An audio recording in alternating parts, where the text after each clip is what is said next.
ప్రియమైన సహోదరి సహోదరులకు ప్రభు పేరిట వందనాలు శుభములు తెలియజేస్తున్నాను. మీరందరూ బాగున్నారా? మీ అందరి గురించి ప్రార్థన చేస్తూ వస్తున్నాము. మీరు ఎవరైనా కొత్తగా ఛానల్ చూస్తున్నట్లయితే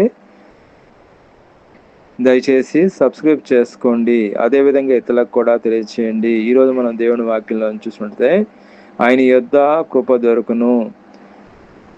కీర్తన గ్రంథము 130 కీర్తన 7వ వచనంలో మనం చూసుకుంటే ఆయన యొద్ద కృప దొరుకును. దేవుని యొద్దే కృప దొరుకుతుందండి. ఎవరి దగ్గర కృప దొరకదు. కృప మనం మార్కెట్లో కొనుక్కోవాలన్నా దొరకదండి. మనకు అన్నీ దొరుకుతాయి, కానీ దేవుడి నుంచి వచ్చే వాటిలో మనము ఏది కూడా డబ్బు పెట్టి కొనుక్కోలేము. కృప మాత్రము మనం ఎక్కడ కూడా మనకు దొరకదు. అది కేవలం దేవుడి దగ్గర మాత్రమే దొరుకుతుంది. షాపుల్లో కానీ అదేవిధంగా ఇంకెక్కడ కానీ దొరకదు. మన కుటుంబంలో దొరకదు, మన బంధువుల దగ్గర దొరకదు, మన స్నేహితుల దగ్గర దొరకదు. కానీ దేవుడి దగ్గర మాత్రమే కృప దొరుకుతుంది. కృప ఆయన అక్కడే ఇవ్వగలడు. కృప మనకు కృపకు పాత్రుడు ఆయనే, కృపకి అర్హుడు ఆయనే. కాబట్టి దేవుడు మనం చూసుకుంటే కృప ఎంతో అమూల్యమైనది, శ్రేష్టమైనది, ప్రశస్తమైనది. పాపం చేత బంధింపబడి ఉన్నావా? దేవుడు నీ ఎడల కృప చూపుటకు సిద్ధంగా ఉన్నాడు. తప్పిపోయిన కుమారుని తన కుమారుడు పట్ల ఎట్లా జాలి చూపించాడో అదేవిధంగా దేవుడు నీ పట్ల కూడా జాలి చూపించడానికి ఆయన సిద్ధంగా ఉన్నాడు. కాబట్టి దేవుడు నీ పట్ల ఒక నూతన కార్యం చేయాలని ఆయన ఆశ కలిగి ఉన్నాడు. నూతన జీవితాన్ని అనుగ్రహించాలని ఆశ కలిగి ఉన్నాడు. నువ్వు ఎలాంటి పరిస్థితిలో ఉన్నా దేవుడు నీ పట్ల ఆశ కలిగి ఉన్నాడు. నీ పట్ల కృప చూపించటకు ఆయన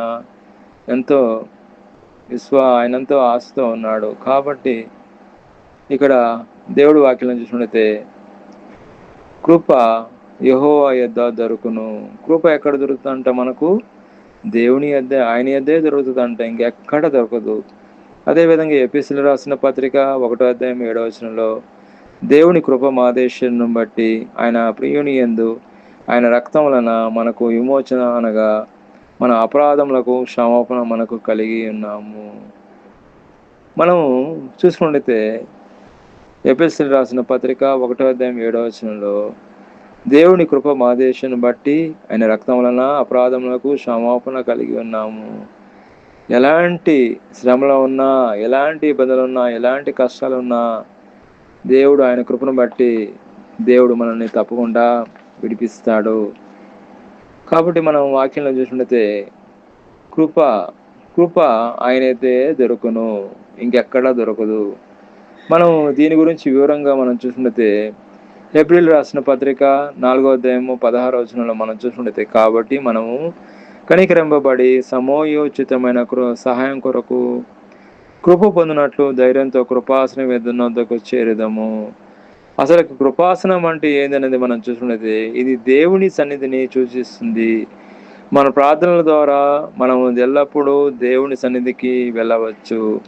అదేవిధంగా మనం సమోచితమైన సహాయం అనగా ఏంది మనం చూసుకున్నది, మన జీవితాలలో కష్టాలు, బలహీనతలు లేదా సమస్యలు ఎదురైనప్పుడు వాటిని తట్టుకోవడానికి అవసరమైన ధైర్యాన్ని, శక్తిని దేవుడు తన కృప ద్వారా మనకు అనుగ్రహిస్తాడు.